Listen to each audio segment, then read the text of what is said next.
Hello, my name is Mark Matsky. I'm from Paynesville, Ohio, and I am reading Chapter 24 of Anne of the Island. Enter Jonas. Prospect Point, August 20th.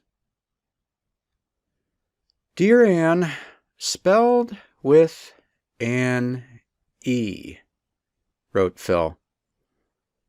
I must prop my eyelids open long enough to write you.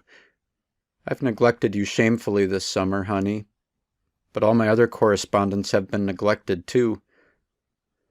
I have a huge pile of letters to answer, so I must gird up the loins of my mind and hoe in.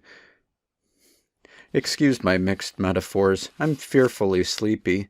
Last night Cousin Emily and I were calling at a neighbor's. There were several other callers there, and as soon as those unfortunate creatures left, our hostess and her 3 daughters picked them all to pieces. I knew they would begin on Cousin Emily and me as soon as the door shut behind us. When we came home, Mrs. Lilly informed us that the aforesaid neighbor's hired boy was supposed to be down with scarlet fever. You can always trust Mrs. Lilly to tell you cheerful things like that. I have a horror of scarlet fever. I couldn't sleep when I went to bed for thinking of it. I tossed and tumbled about, dreaming fearful dreams when I did snooze for a minute, and at 3 I wakened up with a high fever, a sore throat, and a raging headache. I knew I had scarlet fever. I got up in a panic and hunted up Cousin Emily's doctor book to read up the symptoms. And I had them all. So I went back to bed and, knowing the worst, slept like a top the rest of the night. Though why a top should sleep sounder than anything else I never could understand. But this morning I was quite well. So it couldn't have been the fever. I suppose if I did catch it last night, it couldn't have developed so soon. I can remember that in daytime. But at 3 o'clock at night, I can never be logical. I suppose you wonder what I'm doing at Prospect Point. Well, I always like to spend a month of summer at the shore, and Father insists that I come to his second cousin Emily's select boarding house at Prospect Point. So a fortnight ago I came as usual. And as usual, old Uncle Mark Miller brought me from the station with his ancient buggy and what he calls his generous purpose horse.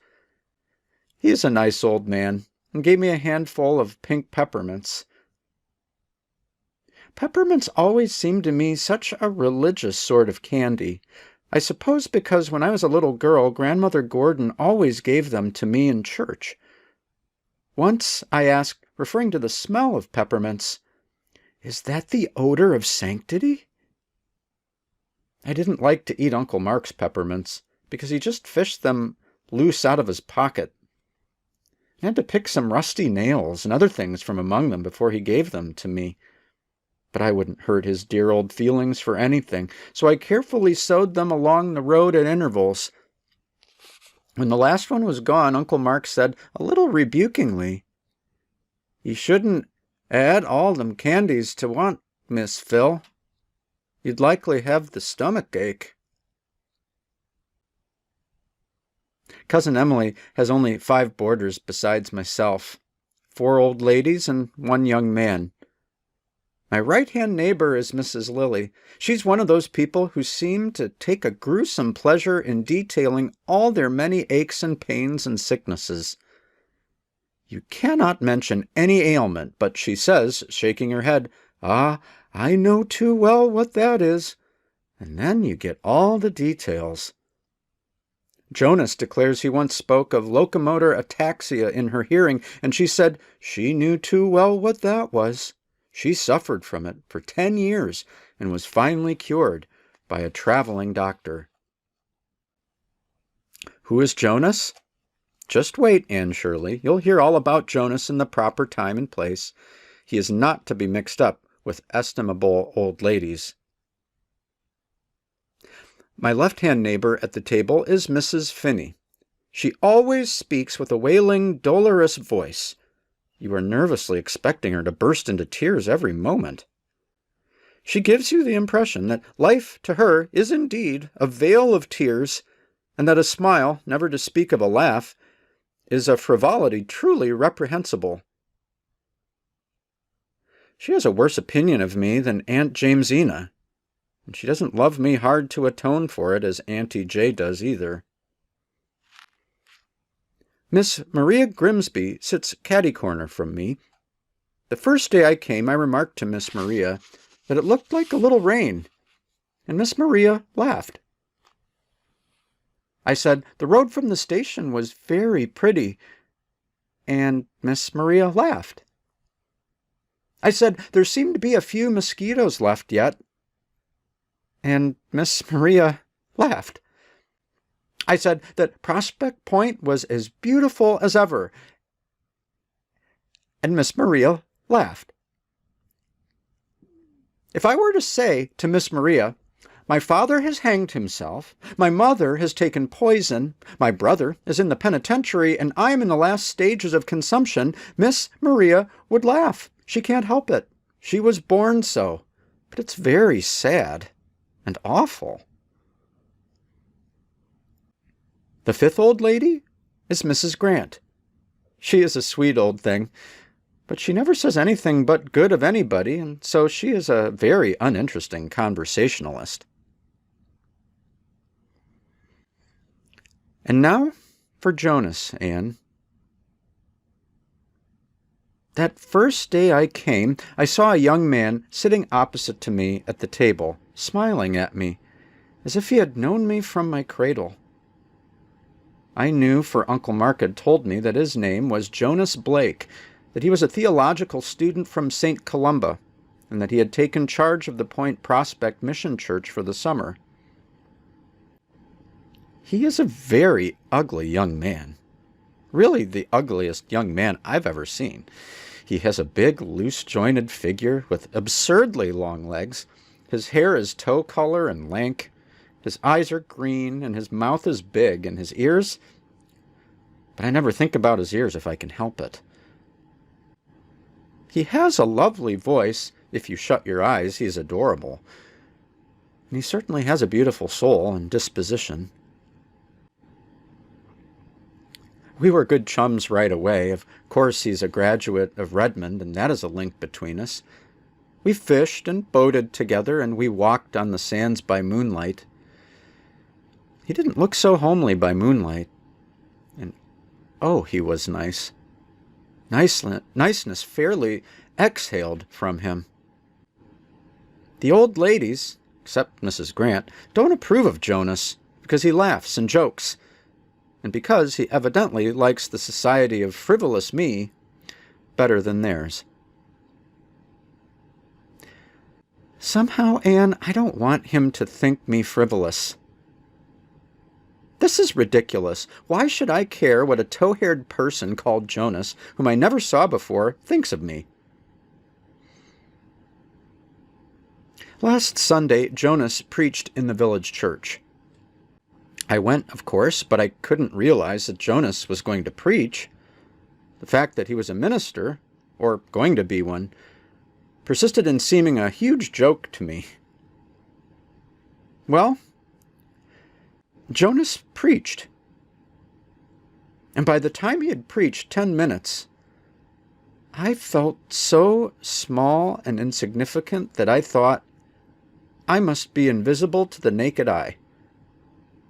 Jonas never said a word about women, and he never looked at me, but I realized then and there what a pitiful, frivolous, small-souled little butterfly I was, and how horribly different I must be from Jonas's ideal woman.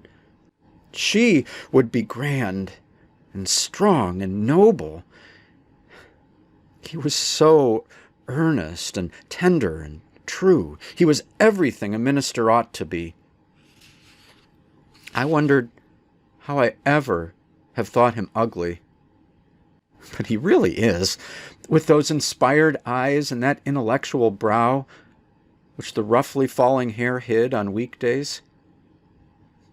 It was a splendid sermon, and I could have listened to it forever, and it made me feel utterly wretched.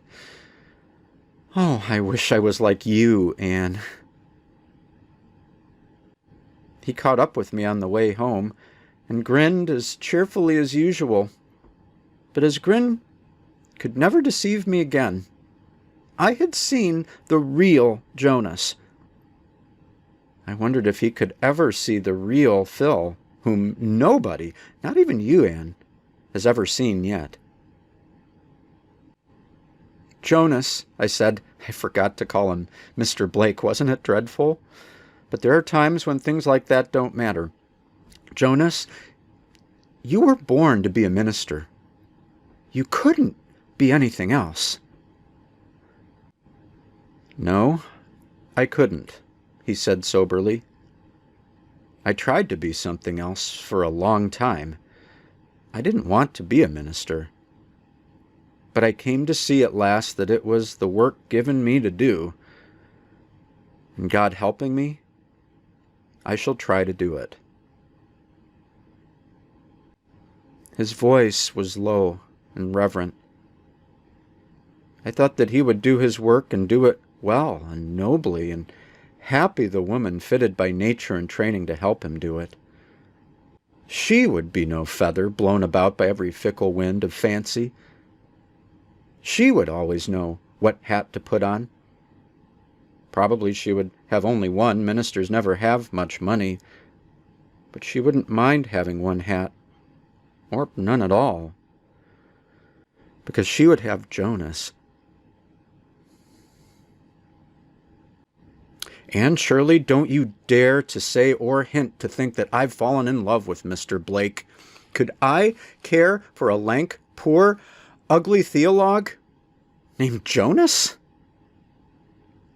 As Uncle Mark says, it's impossible. And what's more, it's improbable. Good night, Phil. P.S. It is impossible, but I am horribly afraid it's true. I'm happy and wretched and scared. He can never care for me, I know. Do you think I could ever develop into a passable minister's wife, Anne? And would they expect me to lead in prayer? P.G.